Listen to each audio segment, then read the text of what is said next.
photograph that shouldn't exist. They said the case was closed, but then I found a photo that shouldn't exist, and suddenly, 27 years of silence began to scream.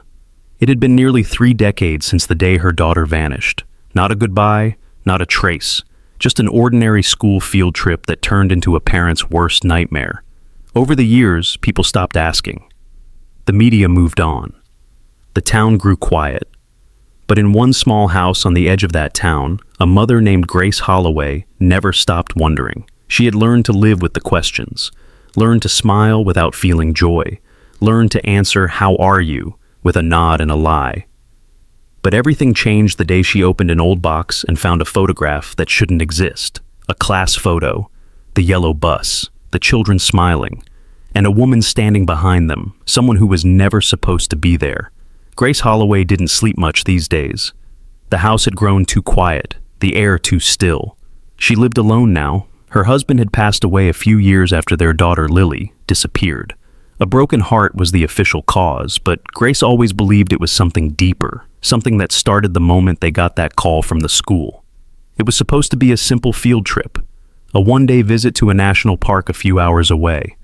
A teacher, a chaperone, and 15 fifth graders on a yellow school bus, all of them excited, all of them unaware. They never returned.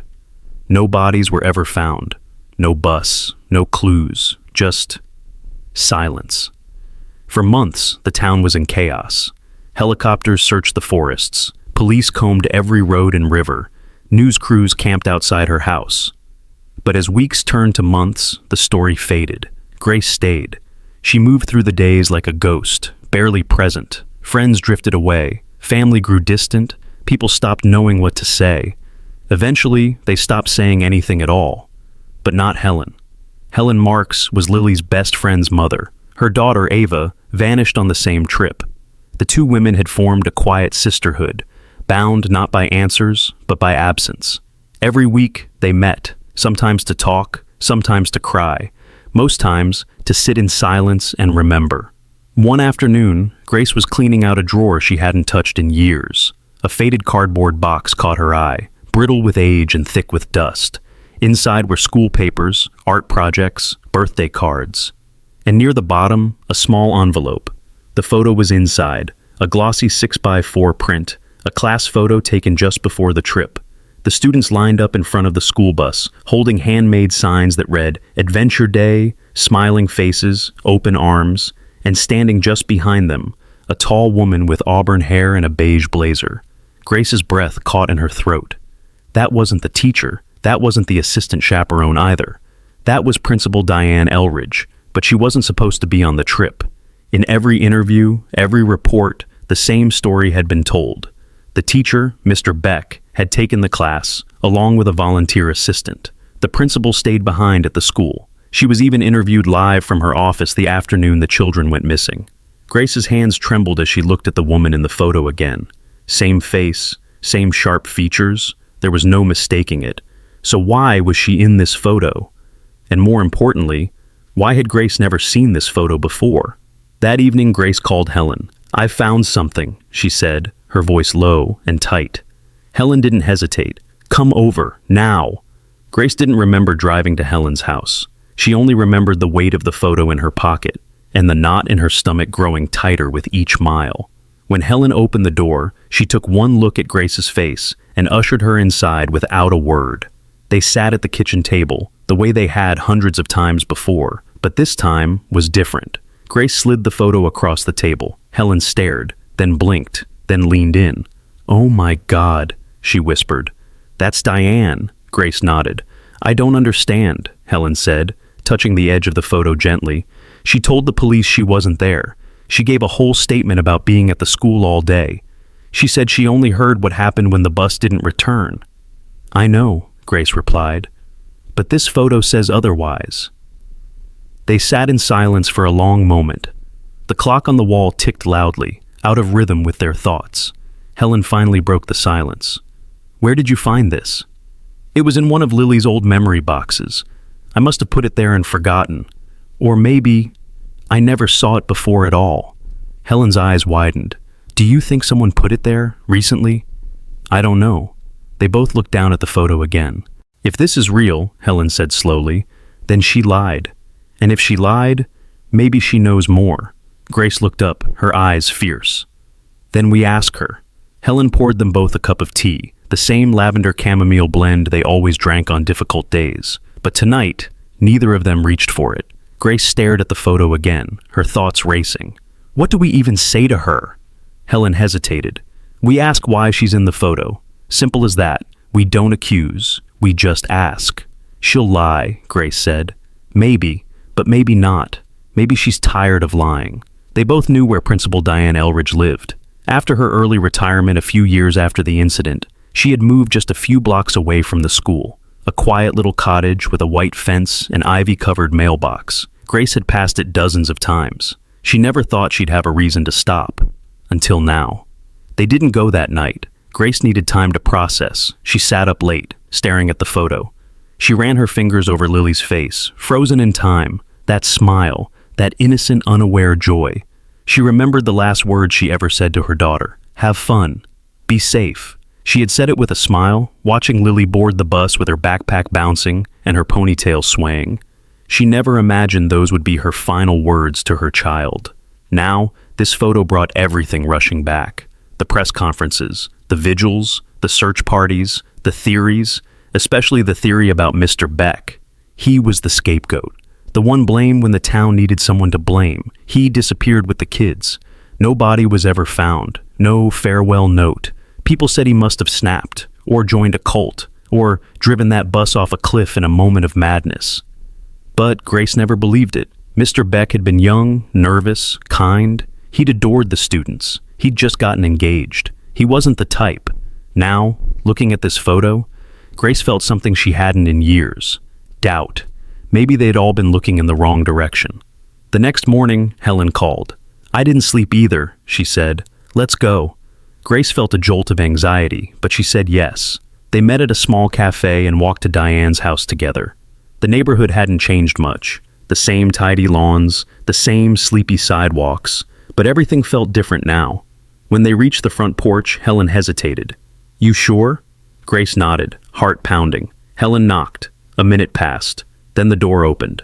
Diane Elridge stood there, older but unmistakable, her auburn hair now streaked with gray, her eyes sharp as ever. She blinked, surprised. Grace? Helen? May we come in? Grace asked. Barza asked. Diane frowned. Is something wrong? We just have a question, Helen said. Diane paused, then opened the door wider. All right. They stepped into a living room that smelled faintly of lemon cleaner and old books. The same ceramic owl figurines still sat on the mantel. The house was silent. Diane gestured for them to sit. Tea? No, Grace said gently. She reached into her coat pocket and pulled out the photo. Diane stiffened. We found this, Grace said. You're in it. Diane didn't take the photo. She stared at it, then slowly sat down.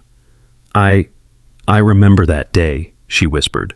You told the police you weren't there, Helen said, voice trembling. I wasn't supposed to be, Diane said, but I was running late.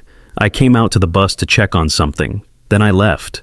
Grace looked at her closely. So, why didn't you tell anyone? Diane's eyes darted. I didn't think it mattered.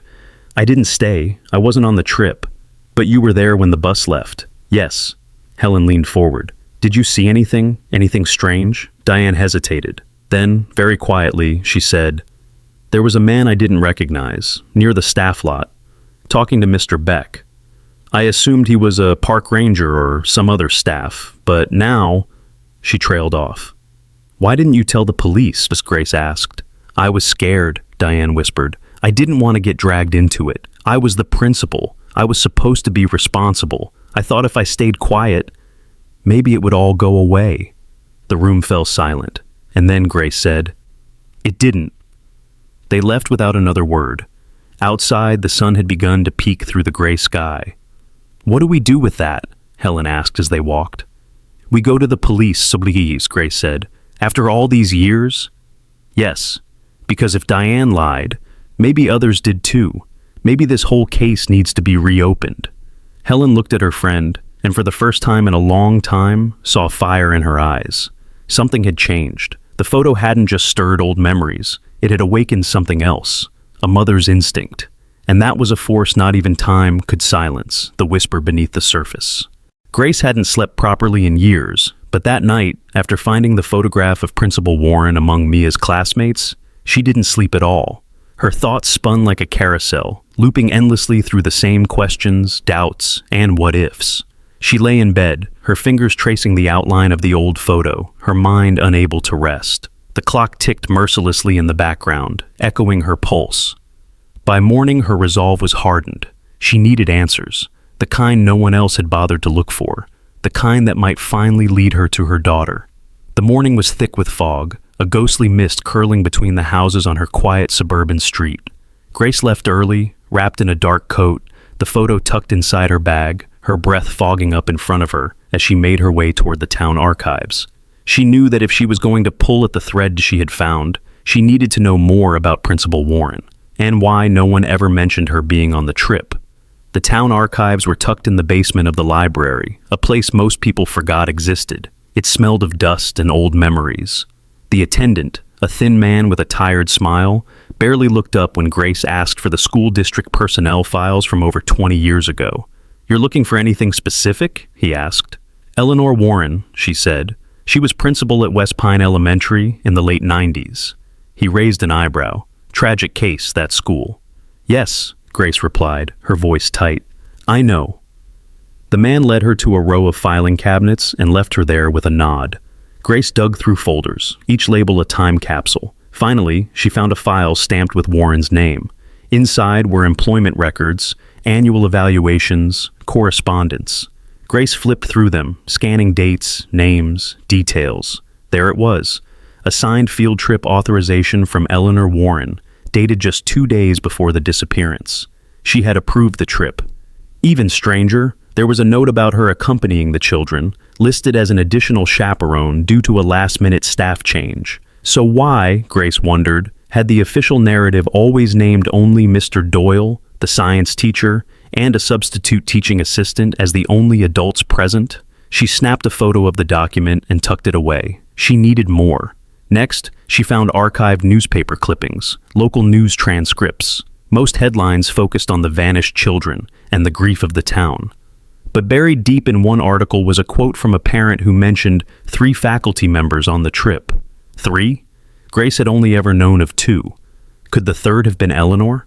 And why did no one press that line of questioning? Grace left the archives with a storm brewing inside her. Outside, the fog had lifted, but her mind felt no clearer. She walked slowly, replaying every memory from that time, school meetings, parent-teacher nights, the day of the disappearance. She remembered Eleanor Warren standing by the school gates as the children boarded the bus. But hadn't someone said she stayed behind that day? That she was sick? Grace didn't believe in coincidences anymore. That afternoon, she stopped by an old friend's house, Mara, whose son Daniel had also been on that trip. Mara hadn't been able to talk about Daniel for years. The grief had swallowed her whole, leaving behind only a shell of the vibrant woman Grace used to know. Still, Grace tried. "Mara, do you remember if Eleanor Warren went on the field trip with them?" Mara blinked slowly. "I remember she said she would, at the last PTA meeting. She said the school was short-staffed, but then later they said she didn't." "Right," Grace said, leaning in. "But what if she did? What if they lied?" Mara hesitated. Why would they lie about something like that? Grace looked her dead in the eye. Because she had something to hide. That evening, Grace sat at her kitchen table with a cup of coffee that had long gone cold. The evidence was circumstantial, yes, but it was more than she'd had in years. Her hands trembled slightly as she reached for her phone. Her thumb hovered over a contact she hadn't dialed in over a decade. Detective Harper, the man who had led the original investigation. He had retired shortly after the case went cold, reportedly unable to handle the emotional weight of it. Grace had heard rumors that he moved to a cabin upstate, living a reclusive life near the lakes. She dialed anyway. The line rang and rang. Just as she was about to hang up, a voice answered, gruff and surprised. "Hello? Detective Harper? This is Grace Lewin, Mia's mother." Silence, then a long, heavy sigh. "Grace, I didn't expect to hear from you. I think I found something. Something about the field trip, about Eleanor Warren." Another pause. "I thought you moved on." "We don't move on. We just get better at pretending. Please, can I come see you? He didn't answer right away. When he finally did, his voice was low. Tomorrow, noon. I'll send you the address. Grace barely slept that night either.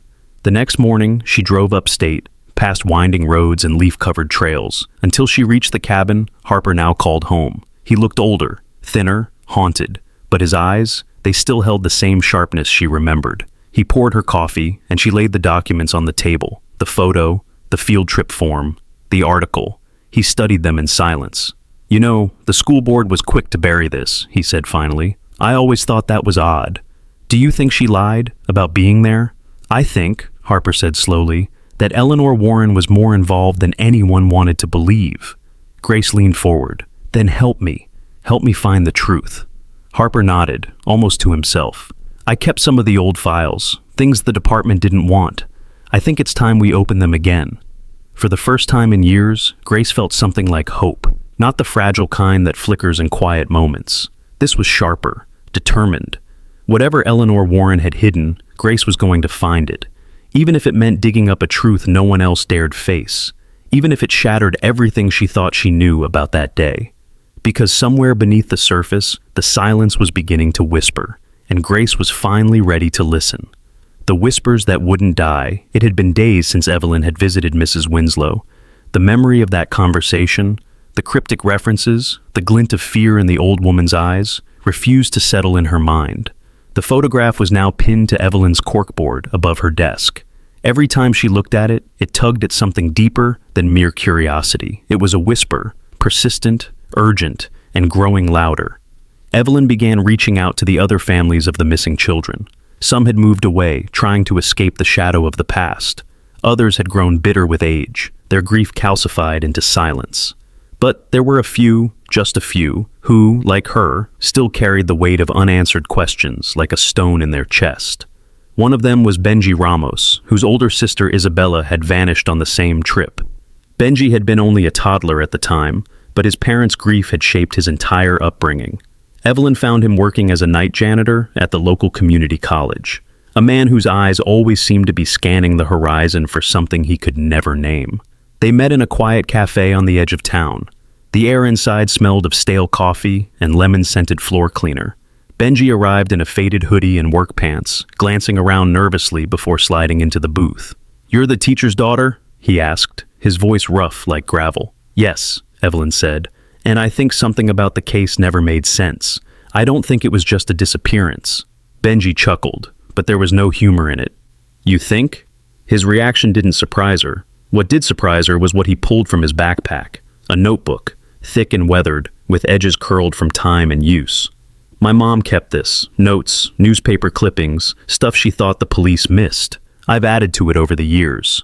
Evelyn's hands trembled slightly as she flipped it open. Inside were faces. Faces she recognized, and faces she didn't. Scribbled notes in the margins, maps, timelines. It wasn't just grief captured on these pages. It was obsession. "My mom thought there were signs," Benji said. "A few of the parents reported strange calls before the trip, like someone warning them not to send their kids." "What happened to those reports?" Evelyn asked. "Buried, dismissed as prank calls. But there were too many to ignore." One entry stood out. A redacted police transcript from the month after the children vanished. A witness claimed to have seen the group at a remote gas station near the border. The report had never made the official file. Evelyn felt something twist inside her. "Why hasn't anyone looked into this?" Benji shook his head. "They did, for a while, but the deeper they got, the more resistance they faced. Files went missing, officers reassigned. My dad said someone wanted this buried." Evelyn wasn't sure what horrified her more, the possibility of a vast cover-up or the idea that people had stopped fighting for answers. That parents, after decades of agony, had been forced into silence not by time, but by fear.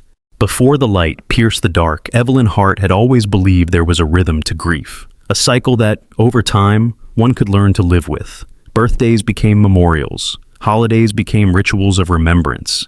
Even the day her daughter disappeared had become something ritualistic, a day of candles, silence, and tears. But not this year. This year, everything had shifted. She sat in the motel room long before dawn, hands wrapped around a lukewarm cup of coffee, eyes fixed on the photograph that had shattered her understanding of everything. It wasn't just a photo anymore. It was evidence, a breadcrumb, a truth long buried under layers of pain, denial, and official reports. Rory, her daughter, stood smiling in the center of the frame, just like she remembered.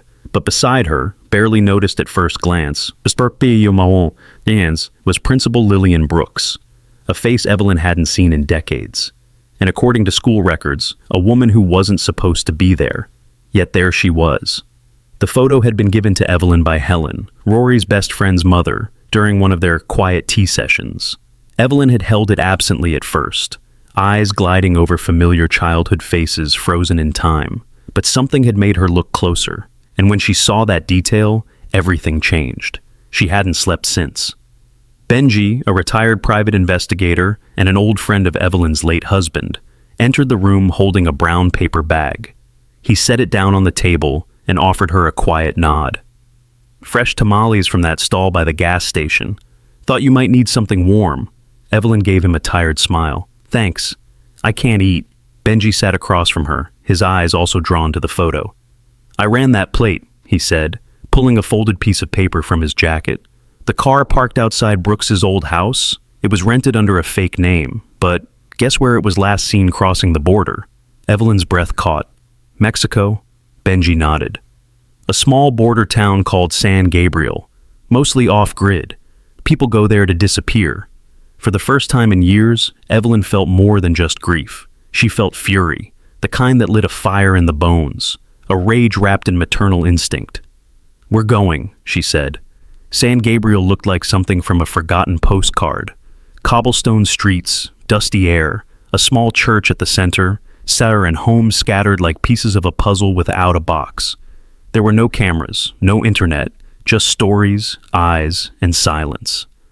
They asked around cautiously, showing the photo to vendors, shopkeepers, and children playing in the square.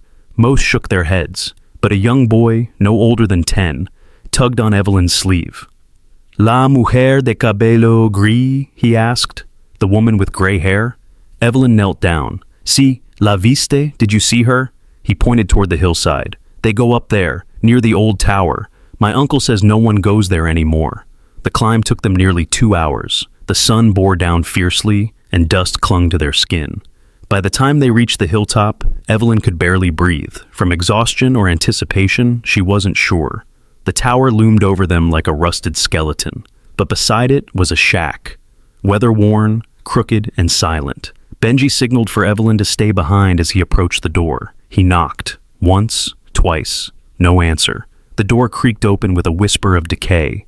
Inside was the smell of life. Burnt wood, bread, soap. Someone had lived there recently. The bed was made, a cup still steamed, and on the table a notebook. Evelyn moved past Benji and picked it up, her fingers trembling. She opened it slowly. The first page was dated just 2 days ago. "My name is Sarah, but that's not what she used to call me. I dream in pieces, faces I don't recognize, songs I don't know the words to. But today, I saw someone who made the dreams feel real." Benji leaned over her shoulder. "She saw you," he whispered. Evelyn flipped the page. She looked at me like she knew me, and for a moment I felt it too. Familiar, like a blanket I used to love, like a name I used to answer to. She closed the notebook and pressed it to her chest. "She's alive." Benji placed a hand on her shoulder. "If she's writing this, she's remembering. And if she's remembering, we need to find her before Brooks hides her again." But they were already too late. The shack was abandoned. No trace of direction, no map, no clues. Just the words in the notebook and the growing ache in Evelyn's chest. They returned to town and checked into a small inn. That night, Evelyn couldn't sleep. She lay in bed, staring at the ceiling fan, the notebook clutched to her side. Each word she had read echoed in her mind. Was Sarah really her daughter? Could Rory have survived and lived under a new name, fed lies to keep her hidden? She remembered Audrey's words from days ago. They said she died, but not all the children were kept together. I never saw her again. But if Rory had been taken elsewhere, if she had been raised in isolation, trained to forget, wouldn't she eventually start asking questions? And if she had, would she have written those words, like a name I used to answer to? Morning came too soon. Benji had spent the night contacting contacts along the border. Someone, somewhere, had to know where Brooks was heading. At breakfast, they got their first break. A woman named Teresa, who ran a fruit stand by the highway, said she had seen an older woman and a young girl catch a ride with a delivery truck headed toward the coast. The driver was her cousin. Benji and Evelyn wasted no time. They followed the route toward the sea, stopping at every station, every corner store, every roadside diner. At one stop, a waitress remembered them. She paid in cash, she said, but the younger one, she kept looking around, like she was hoping someone would notice her. They were getting closer. In the next town over, a fisherman recalled seeing them walk along the beach. They didn't seem like tourists, he said, but the girl, she stopped to watch the waves, stayed longer than the older woman wanted, like she was trying to remember something. And then, finally, in a small coastal village known only to locals, they found the inn. Room 4, paid in cash, checked in under the name Sarah Evans. But when Benji and Evelyn knocked, the room was empty. Inside, a single item was left behind on the bed, a necklace, a small locket, and inside, a photo of a child, Rory. Evelyn dropped to her knees, tears streaming down her face. It was hers, the very locket she had given Rory on her 10th birthday. She had had it engraved, "Forever my sunshine." Benji crouched beside her. She remembered. They had missed them again. But this time Evelyn wasn't broken. She was certain now. Rory was alive. She had been hidden, manipulated, and lost, but not gone. And now she was reaching out, leaving signs, remembering. They would follow, not just because Evelyn needed to, but because a daughter was trying to come home. The girl who remembered too much. The rain had finally stopped, but the sky remained draped in a heavy gray veil. Laura sat in the waiting room of the police station, her hands trembling slightly as she clutched the photograph of the yellow school bus, the one that had changed everything. Audrey was still in the interrogation room, and Helen and Matthew were quietly sitting nearby, their eyes swollen with the weight of what they had just heard, what Audrey had confessed. It was both unbearable and unbelievable, and yet, deep down, Laura had always feared that the truth would be worse than the not knowing. The door creaked open. Officer Jensen stepped out, his face tight with tension. "She's ready to continue," he said, looking at Laura. "Would you like to join us?" Laura blinked. "Join her?" she asked, her voice dry. "She asked for you. She said she'll only keep talking if you're in the room." Matthew put a reassuring hand on her shoulder, and Helen gave her a small nod. Laura stood, her knees stiff, and followed the officer through the hallway. Each step felt heavier than the last. Inside the room, Audrey sat slouched in a chair, her arms wrapped tightly around her body, as if she were trying to hold herself together. She looked up when Laura entered. Her eyes were red, but focused. "I didn't think I'd see you again," she said quietly. "Not like this." Laura took the seat opposite her, folding her hands in her lap. "You were going to tell the rest, weren't you?" Audrey nodded, then looked to Officer Jensen. "But I want her to hear it too, because she deserves to know everything." The officer sat down, voice recorder already running. "Go ahead." Audrey inhaled deeply. "When we were first taken, it was chaos. Screaming, crying. They separated us immediately. Boys in one truck, girls in another. I never saw the boys again. We were driven for hours, days maybe. I don't remember eating, just fear, hunger, heat. Then we crossed a border, somewhere in the desert, I think. And everything changed." Laura's hands gripped the edge of the table. "What happened after that?" "They took us to a compound, walled in, guards everywhere. They shaved our heads, gave us numbers, no names, just numbers." Her voice cracked. "We were commodities, that's all. But there were a few of us they treated differently. They called us select. I don't know what made us different. Maybe our age, maybe something else. Rory was one of them." Laura's breath caught. She had this fire in her, you know. Even when the rest of us were too scared to speak, Rory would challenge them. She got punished more than anyone, but she never broke. She never let them see her cry.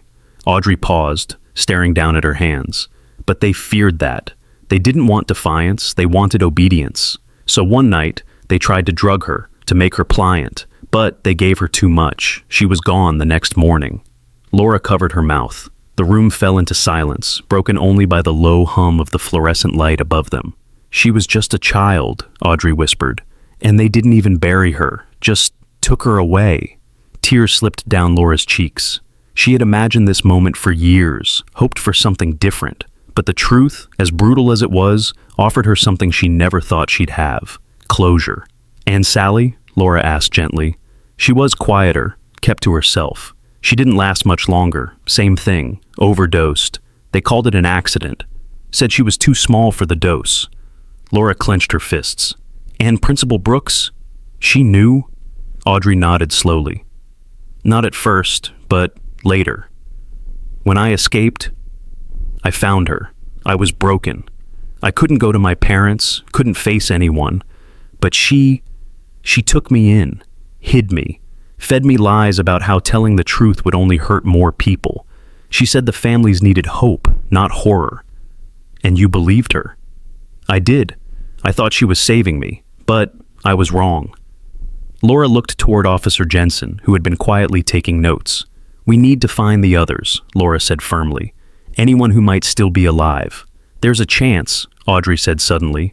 "A girl named Marisol. She was older, about 12. She talked about escaping too. She said she had family in El Paso. If anyone made it, it's her." Officer Jensen nodded. "We'll follow up on that." Laura leaned closer. "You're brave, Audrey. You survived the unthinkable, and you're still standing." Audrey looked down. "I don't feel brave."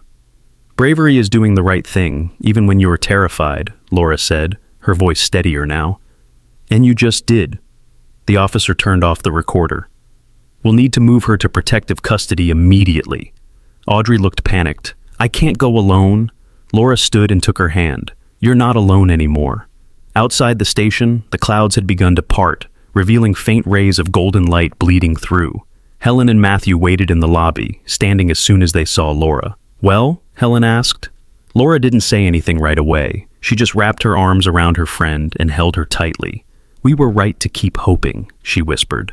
Matthew placed a gentle hand on Audrey's shoulder. "Thank you for giving our daughters their voices back." Audrey couldn't speak. She simply nodded, tears streaming down her face. That night, Laura sat at her kitchen table, the photo of Rory propped against a candle. She whispered stories to her daughter's image, about strength, truth, and how, even in death, Rory had become the spark that reignited a search for justice. Audrey was placed under protective custody. She would become a key witness in the reopened investigation. Principal Lillian Brooks, now officially in custody, faced multiple charges ranging from obstruction of justice to conspiracy to human trafficking. But Laura knew the road ahead was far from over. She had one more mission: to ensure every family affected by that school trip knew the truth. 3 days later, a vigil was held in the town square. Hundreds gathered: families, former teachers, journalists, strangers who had followed the story for years. They lit candles for each child. Laura stood on a small stage, holding Rory's photo. "I spent years begging for answers," she said to the crowd. "And now that I have them, I know it was never just about Rory. It was about all of them. Every child who vanished. Every parent who was left in the dark." She held up the photo. "This picture is proof. Proof that we missed something. Proof that sometimes hope leads us where logic cannot." The crowd fell silent. "If you know something, anything, come forward. Don't let fear bury the truth any longer." The wind stirred the flames. One by one, people in the crowd held up their candles higher. From the shadows, a woman stepped forward. A scar ran along her cheek, and her eyes were tired but alert. She approached the stage and quietly said to Laura, "My name is Marisol." Laura's heart stopped. The crowd gasped. Audrey's words came rushing back. Laura dropped to her knees, overcome by the gravity of the moment. Helen rushed to her side, steadying her. Marisol looked around, tears brimming. "I was there. I made it out. I've been hiding ever since, but I'm done hiding." And just like that, hope wasn't just a word anymore. It was real. It was alive. And it was just the beginning. Letters they never got to read. The town had been holding its breath for decades. Whispers of the tragedy never fully died away, no matter how much time passed or how many people moved in or out. There were always questions lingering in the corners of coffee shops, inside PTA meetings, at grocery checkout lines. Do you remember the class that vanished? But now, that silence was breaking. News of Audrey Whitman's survival had spread like a spark to dry grass. And when Marisol Reyes stepped forward at the vigil, a long dormant storm finally began to stir in earnest. Laura hadn't slept much since that night, not because of fear or even grief, but because her mind was racing with something she hadn't felt in years: purpose. The morning after the vigil, Laura sat at her kitchen table, surrounded by stacks of old papers, photographs, meeting notes from school boards, copies of her correspondence with police from over 2 decades ago. She was building something: a timeline, a case, a reckoning. There was a knock at the door. It was Helen. Without a word, she stepped inside, holding 2 coffees and a shoebox wrapped in newspaper. "I found this in the attic," Helen said, setting it on the table. "Letters from Sally. Some I'd never even opened." Laura's breath caught. "You didn't open them?" Helen smiled sadly. I couldn't. Back then I still thought she'd come home, and I wanted to be able to open them with her." She lifted the lid. Inside were envelopes, some addressed, some not, some decorated with stickers, others hastily scribbled, and one in particular stood out. It had no return address, just a name written in shaky cursive. "To Mom, if you ever find this." Helen's hands shook as she opened it. The paper inside was thin and folded multiple times. Faded ink, smudged corners, and still, her daughter's voice came through, raw and unfiltered. "Dear Mom, I don't know where we are. I don't know what they want. But I remember you said I should always keep writing, even when it's scary. So, that's what I'm doing. If you get this, it means something happened. Maybe I'm not there, but I want you to know I wasn't scared every second. I had Rory with me. She kept making up stories and pretending we were secret agents on a mission. She made me laugh even when I wanted to cry. She told me, 'When we get home, let's build a treehouse and make a pact to never grow up.' I hope you got to build that treehouse, even if I didn't. I love you, Mom. Please don't be sad forever. Love, Sally." Helen clutched the letter to her chest. Laura stood behind her silently, her own tears rolling freely. "That letter, she never stopped being brave," Helen whispered. Laura nodded. "And neither will we." That same day, they met with Officer Jensen. Marisol was now in a secure facility, working with investigators and trauma counselors. Audrey was under protection, still shaken, but determined. "There's something else," Officer Jensen said, laying out a map. Marisol remembered a compound near the Sierra Madre Range. She thinks it was a former military outpost, abandoned, then used by traffickers. She remembers guard rotations, a bell tower, and a man with a burn scar on his left hand. Laura stared at the map, heart pounding. "If we could locate that place." "We're coordinating with Mexican authorities," the officer confirmed. "Interpol is involved now. If the site still exists, we'll find it." "What if someone's still there?" Laura asked. Jensen didn't answer. That night, Laura did something she hadn't done in years. She logged into a dusty old email account she hadn't used since 2001, the one she had created when the case first went cold, used only to communicate with other victims' families. To her surprise, it was still active, but there was one unread message, sent 6 years ago. Subject: "You don't know me, but I knew your daughter." Her hands trembled as she clicked. "I don't know if this email still works. I'm not sure if I'm doing the right thing. But I was with Rory. We were taken together. I got out. Not right away, not even years later, but eventually. And I remember her. She saved me. She gave me her food when I was sick. She lied to the guards and said she broke the rules so I wouldn't be punished. She said, 'One day someone will know what happened to us, and they'll tell the truth, and it'll matter.' So, I'm telling you, your daughter was light in the darkest place. I don't know if I'll ever be able to say more, but I hope this gives you something, Jay." Laura sat frozen, rereading the words again and again. Who was Jay? Could it be Marisol? Or someone else who escaped but never came forward? She printed the message and brought it to the station the next morning. Jensen examined the metadata. It was sent from an IP address in Guatemala. The name tied to the account is Juliana S. Another survivor? "We'll try to trace her." Laura's heart thundered with a terrifying hope. Could there be more of them out there?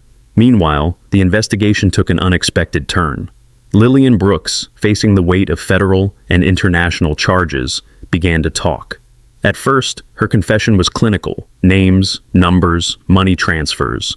But then she started to break. "I thought I was protecting her," she said, referring to Audrey. "She reminded me of my daughter, the daughter I never got to raise. Audrey came to me broken, and I told myself if I kept her hidden, If I helped her stay quiet, I was doing something good. But you weren't, Jensen replied coldly. You were covering for monsters. Lillian buried her face in her hands. I know that now. Her testimony led authorities to a key financier, an American businessman with offshore accounts connected to shell charities. His involvement in trafficking was well camouflaged, hidden beneath layers of humanitarian projects in border towns. The FBI began to dig. And for the first time, the tragedy of the missing class wasn't just a mystery, it was a movement. Parents organized, survivors came forward. Lawmakers began proposing new legislation for cross-border trafficking investigations. Journalists ran multi-part exposés. The community that had once been paralyzed by grief was rising with purpose. And in the center of it all, Laura. She became the reluctant face of the fight, her calm, sorrow-lined voice echoing across interviews and podcasts and candlelight vigils. I never wanted this role, she said once on a live interview. I just wanted my daughter back. But now, I want something bigger. I want no other parent to ever wonder for 27 years what happened to their child. And yet, even as momentum built, not all wounds healed clean. Audrey struggled deeply in the following weeks. The media attention, though carefully managed, was overwhelming. She began waking with nightmares again, her sleep fragmented, her appetite gone. Laura visited her often, never as a savior, just as someone who understood. One night, sitting beside Audrey's bed in the small safe house, Laura said something she'd never said aloud. You saved me. Audrey looked up, confused. What do you mean? I had nothing left, no answers, just questions and grief. But you stepped forward. You lit the path. You gave me Rory back, not in body, but in truth. And for that, I'll never stop fighting for you. Audrey began to cry, but it wasn't the cry of fear or shame. It was release. I'm going to write everything down, she whispered. Not just for the police, for the world, for the girls who didn't get out. Laura smiled, brushing Audrey's hair back gently. Then I'll be the first to read it. And still, there was the matter of Jay. Weeks passed with no new leads, until one day, Officer Jensen called Laura at dawn. We found her. Laura dropped her coffee mug. What? Juliana S. Her full name is Juliana Santos. She's living under a different name in Belize. She's agreed to come forward, but only if you come with us. Laura's voice shook. Me? She trusts you. She said your daughter saved her. She said she needs to meet the woman who raised her. And so, Laura packed a small bag. She and Officer Jensen flew south. The tropical heat hit her like a wall, but she didn't care. They met Juliana in a tiny village square near a whitewashed chapel. She was in her 30s now, with streaks of silver in her hair. But her eyes, there was something in them Laura recognized. Hope. Juliana stepped forward. She didn't say anything at first. She just hugged Laura. I've waited 20 years for this, she whispered. So have I, Laura said, her voice cracking. Inside the chapel, Juliana opened a leather-bound journal. I wrote it all down, she said. Every name I remembered. Every place. I think there are more of us, hiding, waiting. Laura nodded. Then we'll find them. She took Juliana's hand. And we'll bring them home. The ending we were never promised. There are endings that close a chapter. And then there are endings that tear open 1,000 new ones. For Laura, for Helen, for Audrey, and for everyone whose lives had been upended by that single school trip so many years ago, the truth had finally come. But it had not brought closure, not the kind they used to pray for. What it brought was something else. Responsibility. Responsibility to speak, to act, to protect the living, to honor the dead. The morning after returning from Belize, Laura stood in front of her daughter's gravestone once more. But this time, she wasn't there to mourn. She was there to speak aloud the truth. For Rory, for Sally, for every parent who had to bury a child with no body, no explanation, no justice. She placed Juliana's journal on the grave like a sacred offering. I found her, she whispered. Someone you saved. She remembers everything. And now, so will the world. That week, Laura's story, and the story of the missing class, was featured in a primetime investigative documentary. Audrey, though reluctant, sat down for her first official interview. It wasn't about the abuse, the trauma, or the years lost. It was about courage, about surviving, about rebuilding a life when everyone expected you to vanish. "I'm not a victim anymore," Audrey said into the camera. "I'm someone who got out, and I want to help others do the same." The response was overwhelming. Viewers wrote in from all over the country, some sharing similar stories, others offering support, many simply saying, "I remember this, I never forgot." Then came the letters, dozens, hundreds, from former students, from teachers who had known Mr. Gregory, from people who had once lived near the abandoned compound in Mexico and always suspected something wrong. Each letter added a piece to the puzzle, and the puzzle, once scattered and broken, began to form a picture. One letter stood out. It came from a man in Texas, now in his 60s. He had been a volunteer truck driver during humanitarian efforts near the Mexican border and claimed he once delivered medical equipment to a gated facility in the Sierra region, guarded by men with rifles and no insignia. "I thought it was for a clinic," he wrote, "but I always had doubts. There were no patients, only children, quiet, too quiet, eyes empty. Now I think, maybe one of them was your daughter." It was a gut punch, but also a gift, because for the first time, someone else had seen them. Laura and Helen took the letter to Jensen. Combined with Juliana's journal and Marisol's testimony, they now had enough to reopen not just the local case, but an international investigation with federal reach. Within weeks, an international task force was formed. Interpol joined. NGOs that specialized in child recovery pledged resources. It was no longer about one school class. It was about the entire network.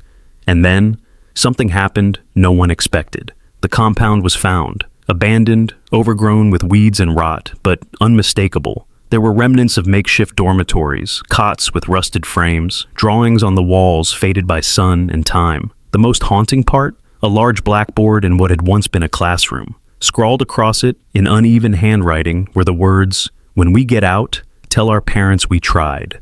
The forensic team worked tirelessly. They uncovered personal effects, bracelets, school badges, a broken wristwatch still set to the hour of disappearance. DNA samples were taken and matched. 3 additional survivors were found across Central America in the months that followed. Each told stories that mirrored Audrey's, stories of pain, but also stories of incredible, defiant resistance. They remembered Rory, they remembered Sally, and they remembered that even in captivity, the children had tried to protect each other. They had a system, one survivor said. Rory would trade food so the younger kids got more. She told stories at night so we could sleep. Sally wrote songs. They sang together. They never stopped being kids, even when everything else was taken. Laura sat with these survivors, not as a symbol, not as a grieving mother, but as someone who finally understood that her daughter's life, though short, had changed more than she could have imagined. And then came the trial. Lillian Brooks was formally charged with conspiracy, aiding and abetting trafficking, obstruction of justice, and decades-long concealment of evidence. She took a plea deal, offering every contact, every bank transaction, every name she had hidden over the years. In exchange, she received a life sentence with no possibility of parole. The court was silent when the sentence was read, but outside, dozens of families stood with candles, holding up photos of their missing children, some lost in this case, others in entirely different ones. It was no longer just one town's tragedy. It was a symbol of every family that had ever been told to move on. The judge, a woman with a reputation for fierce empathy, addressed the crowd. "Justice delayed is justice denied," she said. "But justice denied can still be fought for, and today that fight has turned a corner." Audrey spoke outside the courthouse, surrounded by cameras but with her voice steady and sure. "To the girls who didn't come home, I see you, I carry you, and I will never stop speaking your names." And finally, Laura stepped forward. 27 years ago, they disappeared, but today, their truth was found. The town, once haunted by silence, roared with applause, but it wasn't the end. Because for Laura, the fight was now a mission. She and Helen co-founded a nonprofit, Voices of the Vanished. Its goal, to help families search for missing children, to support survivors, and to push for better cross-border cooperation in human trafficking cases. They didn't know how many lives they could change, but they knew one thing. They had changed their own, 1 year later. It was a quiet morning, the kind Laura used to fear, when the grief would hit hardest. But this one felt different. There was still a void. There always would be. Rory would never walk through the front door. She would never graduate, fall in love, or grow old. But in the garden Laura had once abandoned, flowers now bloomed again. Letters came in from survivors, from grateful parents, from lawmakers passing the Rory and Sally Act, a bill funding specialized units to investigate child trafficking across state and national borders. And in the center of it all was a tree house built by volunteers, local carpenters, and school children, with a plaque that read, "For Rory and Sally, who never stopped dreaming." Laura stood beneath it with Audrey, now smiling more often, working toward her degree in social work. "They would have loved this," Audrey said. "They're here," Laura replied. And in that moment, under that tree, for the first time in 27 years, Laura felt something more powerful than closure. She felt peace. If you were a parent, what would you have done? Would you have kept searching? Would you have tried to forget? Would you, like Laura, have followed a single photo to the truth? Sometimes it takes only one person refusing to let go to bring an entire story to light. And when the world forgot, Laura remembered. So tell us in the comments below, what would you have done if you were her? And don't forget, every child matters. Every voice deserves to be heard, even when it takes 27 years to finally listen.